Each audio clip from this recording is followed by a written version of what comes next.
Vamos lá então, né? Vamos continuar aí a nossa análise da responsabilidade civil do Estado. A partir de agora eu vou te mostrar as teorias que estão por trás dessa responsabilidade civil. Então eu vou dividir cada teoria numa aula, tá? Num vídeo dessa aula, para poder te explicar com detalhes.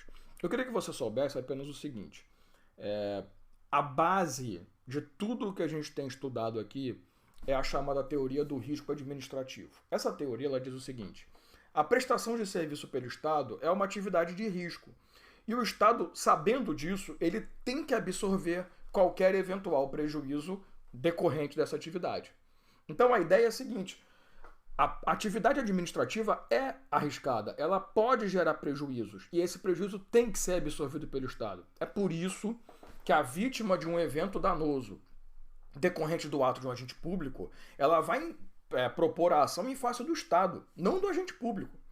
Tá? Até porque, efetivamente, a grande jogada é que você tem o direito de propor a ação contra o cara que tem que assumir a responsabilidade. E quem assume no primeiro momento, para nós, é o Estado. Aquele ponto que ficou ali, da ação de regresso, isso a gente vai estudar mais para frente, tá? Eu queria que você focasse aqui no primeiro momento, tá? Tudo que a gente vai ver daqui para frente vai ser a primeira parte, a vítima entrando com uma ação em face do Estado. Então a regra chama-se teoria do risco administrativo. O que essa teoria diz? Vamos lá. Eu esqueci de colocar a canetinha na cor bonitinha, você vai ter que enxergar eu fazendo isso aqui ao vivo, eu esqueci qual era a cor, vamos um vermelho mais claro para ver se fica melhor. A ideia é a seguinte, ó, a teoria do risco administrativo, ela vai dizer para você que basta conduta e basta o dano devidamente demonstrados, com nexo causal, para que você possa propor a ação em face do Estado. A teoria do risco administrativo é isso. O Estado tem que se responsabilizar pelo que os seus agentes fazem, porque a atividade de risco é a obrigação dele. No caso aqui, eu só queria te mostrar o seguinte: a conduta do agente público, ela pode ser uma conduta comissiva ou pode ser uma conduta omissiva. O que significa isso? Significa dizer, assim como eu vou colocar aqui logo para poder trocar de cor depois, o dano pode ser lícito ou ilícito. Significa dizer que o agente público ele pode ou cometer o ato, o dano a você, por conta de um ato que ele fez. Isso é o que a gente chama de conduta comissiva, é a ação. O cara fez, atropelou, deu um soco, tratou mal, xingou. Ou pode ser por omissão. Pode ser que o Estado responda não porque um agente fez alguma coisa que desencadeou um dano a você, mas ele deixou de fazer quando deveria. O que a gente chama de poder-dever de agir. O cara tinha o poder de agir, mas tinha o dever também. Então ele deixou de. Então, tanto a ação quanto a omissão do agente público, elas podem ensejar a responsabilização do Estado. É aqui que entra o detalhe. Por que eu falei para você lá na primeira aula, na explicação geral, que eu não gosto de usar a terminologia responsabilidade objetiva do Estado? Porque aqui entra uma diferença. Quando você está falando de responsabilidade do agente do Estado por conta de um ato comissivo do agente público, sim, essa responsabilidade ela é objetiva. Perfeito. O que significa ser objetiva? Basta mostrar conduta, dano, nexo causal e pronto. Agora, quando você está perante uma responsabilização do Estado mediante uma falta de ação do agente, ou seja, uma omissão, você tem que dizer que essa ação ela vai desencadear uma responsabilidade subjetiva. Atenção, essa é a única situação, única que a doutrina diz que a responsabilidade civil do Estado será subjetiva e não objetiva. Então é na teoria do risco administrativo por omissão. Você vai ver o resto das aulas comigo, você vai perceber que não vai aparecer mais subjetividade, tá? Só vai aparecer quando falarmos de omissão na teoria do risco administrativo. Mas vamos devagar para isso entrar na sua cabeça bem. Ah, Dalma, então quer dizer que, peraí, entendi. Quer dizer que responsabilidade civil subjetiva é aquela privada que a gente falou, que tem que ter subjetividade, tem que mostrar dolo ou culpa. Pois é por isso que eu gosto de destacar. Não. Apesar de ser... Porque, sim, se você parar para pensar, a responsabilidade civil pública ela é objetiva, porque você não precisa mostrar dolo ou culpa. Responsabilidade civil privada ela é subjetiva, porque você tem que mostrar dolo ou culpa do agente. Só que nesse caso aqui, essa subjetiva é uma subjetiva muito específica. É o que a gente chama de responsabilidade subjetiva pública. O que significa responsabilidade subjetiva pública? Aqui também basta conduta, dano e nexo causal. Causalidade. Porém, aqui vai entrar uma coisa nova. Você vai ter que comprovar a omissão do Estado. Esse é o diferencial. Deixa eu apagar tudo, né? Não, se eu vou apagar tudo, não vai ficar feio. O que significa, qual é a grande novidade de falar em responsabilidade civil subjetiva em face do Estado? Ficou feio isso aqui, né? Mas tudo bem. Significa que eu vou continuar tendo o direito de responsabilizar o Estado também pelo dano causado pela omissão do agente, meramente mostrando dano, conduta e nexo causal. Só que no caso da subjetividade, não basta você mostrar, você dizer que houve omissão. Você tem que comprovar. Enquanto na objetiva você apenas mostra a ação, que é muito mais fácil, você demonstra, eu fui atropelado, o cara passou pelo sinal. Não importa se estava vermelho ou não, tá? Não interessa. Ele passou. Na subjetiva, não. Eu preciso comprovar a omissão. E aí a coisa fica mais difícil. Por exemplo, imagina que eu estou passando em frente a um carro da Polícia Militar. Tá? A Polícia Militar tá parada lá, o pessoal conversando, batendo papo. E eu sou assaltado na frente do policial. O policial vai, age. Só que ao invés dele chegar e pegar os bandidos, ele fala assim: aí, ô teu fracote, seu otário, você deixou o cara te roubar, ainda me dá uma coronhada. Vai, ô criança, cresce aí. Ação. Eu não preciso comprovar que ele me bateu, que ele me agrediu. Basta eu mostrar a conduta, o dano vai ter relação bonitinho. Na subjetiva, seria o seguinte: o policial vai olhar e falar: e ali o trouxa sendo roubado, cara. Não tô falando que o policial faça isso, pelo amor de Deus. Antes que venha a Associação de Policiais Militares querendo estar mostrando sobre mim. Ah, o otário ali, ó, pô, tá sendo roubado, é o otário mesmo. Não basta eu chegar pro Estado e falar: tinha polícia, a polícia foi omissa. Peraí, tinha? Tinha mesmo? Tem certeza? Ela foi omissa? Ela não fez nada? Prova. Aí você vai ter que ter gravação, testemunha. Então, a subjetiva é mais complexa, porque você tem uma omissão do Estado. Aí o negócio fica um pouco mais complicado. Eu vou aprofundar, não se preocupe. Outra coisa, quando você fala em responsabilidade civil privada, lá no direito civil, você aprende que não só tem que mostrar dolo ou culpa, mas necessariamente tem que ser resultante de um ato que seja ilícito. Então a ilicitude é uma característica importante. Para nós, não. Tanto pode ser... desculpa, escrevi no lugar errado. Tanto pode ser a regra, que normalmente você vai sofrer um dano por conta de uma conduta ilícita do agente, mas também é exceção. Existe possibilidade, sim, de você responsabilizar o Estado quando você está perante um ato lícito. Ou seja, o cara fez o certo, mas mesmo assim me causou um prejuízo. Para te explicar isso melhor, eu separei a próxima aula. Nós vamos falar sobre a teoria do risco social, tá? Lá eu vou te explicar melhor essa questão de dano lícito e ilícito. Mas eu já vou te dar as palavras, você tem que saber que existe aqui um dano anormal e específico. Então, num primeiro momento, eu não vou te explicar isso. Isso é a próxima aula. A teoria do risco social vai explicar isso aqui. Deixa eu apagar a tela para a gente poder ficar de boa. O que eu quero que você entenda? Quando eu estou falando com você a responsabilidade civil do Estado, eu preciso que você perceba o seguinte. Em relação à conduta, a responsabilidade pode ser objetiva ou subjetiva. Você já guardou, né? Quando que a responsabilidade é objetiva? Toda vez que o Estado, que o agente público agiu. E quando que é subjetiva? Quando o agente público deixou de agir. Eu quero que você apenas identifique o seguinte. Aqui basta conduta, dano e nexo causal. Aqui tem que ter comprovação da conduta, comprovada a conduta, ou melhor, omissão, né? Conduta comissiva, dano e nexo causal. Ficou bonito? Ficou. Você não entendeu porra nenhuma, eu sei. Deixa eu te explicar isso com um exemplo. Não vou escrever, não. Imagina o seguinte. Você foi trabalhar, deixou teu carro parado na calçada, ali bonitinho, estacionado, legal. Quando você voltou na hora do almoço, foi buscar teu carro pra almoçar, e você encontra um galho de árvore em cima do teu carro. Muita gente falaria o quê? Faz parte, amigo. Porque assim, quando você fala na teoria do risco administrativo, essa teoria, ela permite excludentes de responsabilidade. Ou seja, ela prevê que algumas situações vão afastar a responsabilização do Estado. Força maior, os clássicos, né?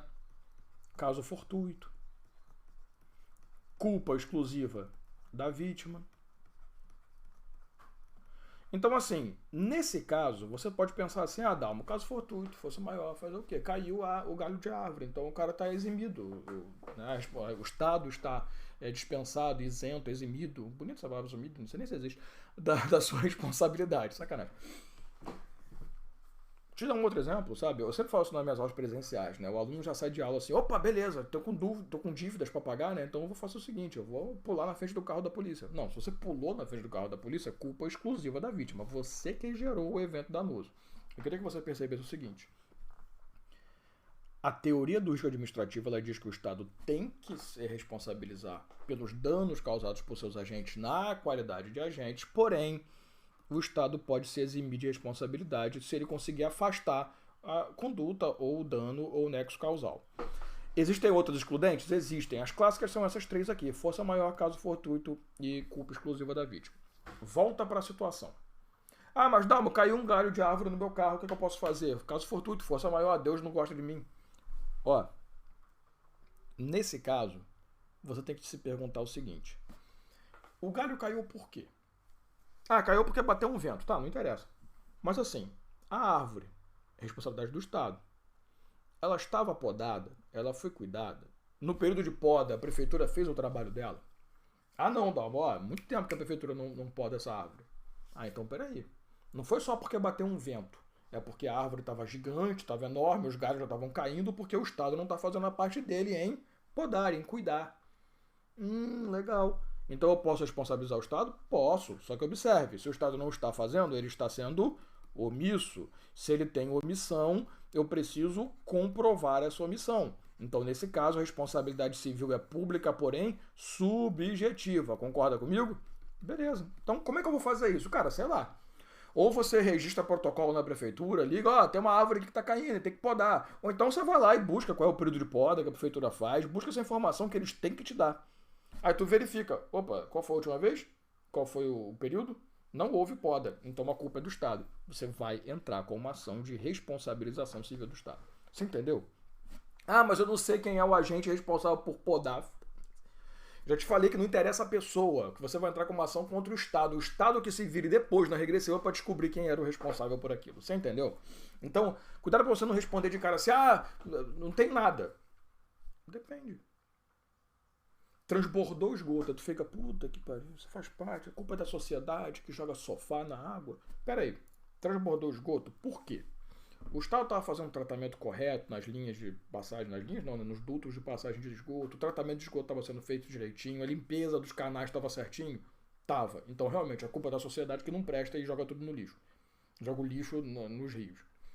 Não, o Estado não estava fazendo o devido tratamento, não estava. Então, amigo, houve omissão do Estado. Se houve omissão do Estado, a responsabilidade é subjetiva. Então, basta você demonstrar o quê? Comprovação. Basta você comprovar a omissão. A responsabilidade é civil subjetiva do Estado. Você entendeu? Então, preste muita atenção na hora da prova, que nem sempre aquilo que parece uma responsabilidade excluída, isenta, é. Então, observa o seguinte, ele vai dizer para você no enunciado, olha, cabe destacar que o Estado não fez a parte dele, que o agente público não fez a ação dele. Opa, se ele não fez, ele não vai se eximir de responsabilidade, porque ele tem culpa. Ele deveria ter agido. Então, ele agiu com omissão, né? Que é feia essa palavra, eu sei. Agiu com omissão. Não agiu, porra. Sim, você tá agindo. Quando você deixa de fazer, também é uma forma de ação. Beleza? Para fechar a teoria do risco administrativo, eu preciso falar para você sobre uma coisa chamada culpa concorrente.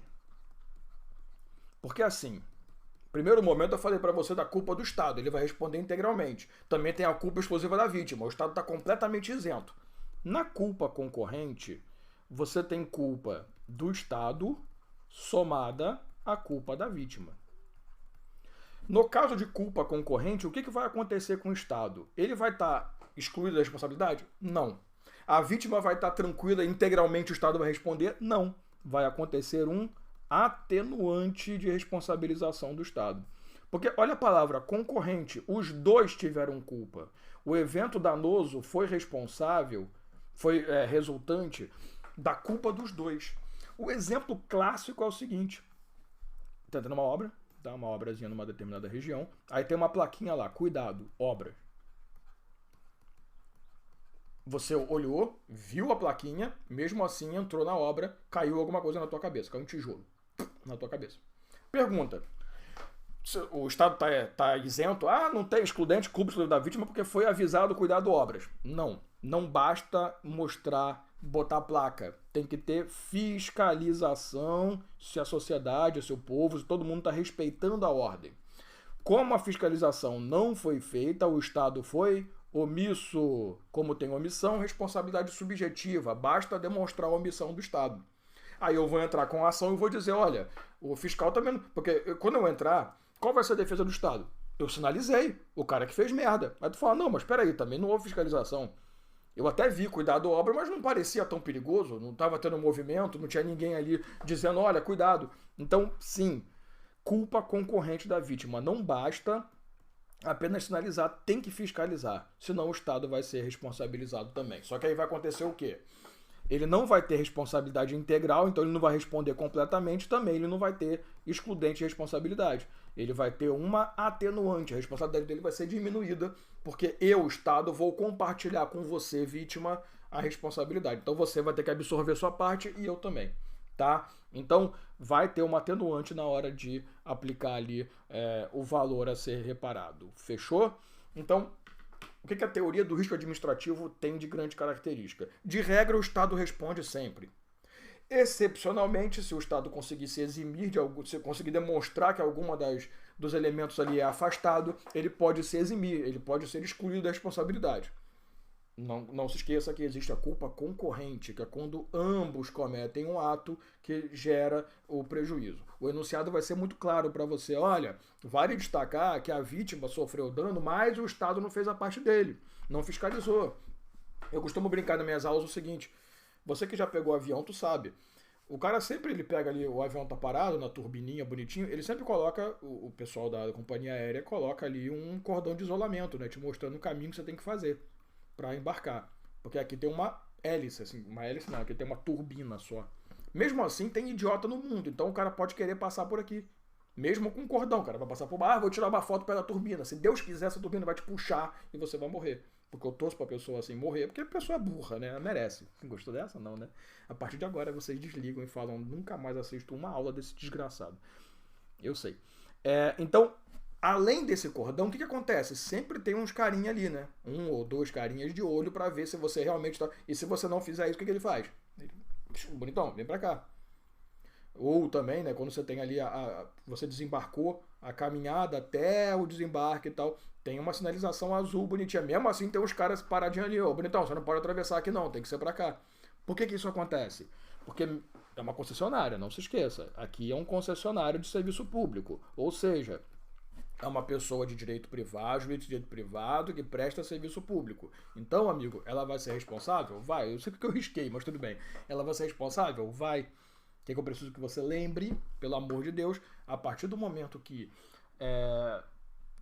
eles colocaram um cordão de isolamento e colocaram uma pessoa, culpa exclusiva da vítima. Colocou o cordão, mas não tinha ninguém fiscalizando, culpa concorrente. Não colocou o cordão, não colocou o fiscal, culpa total do Estado.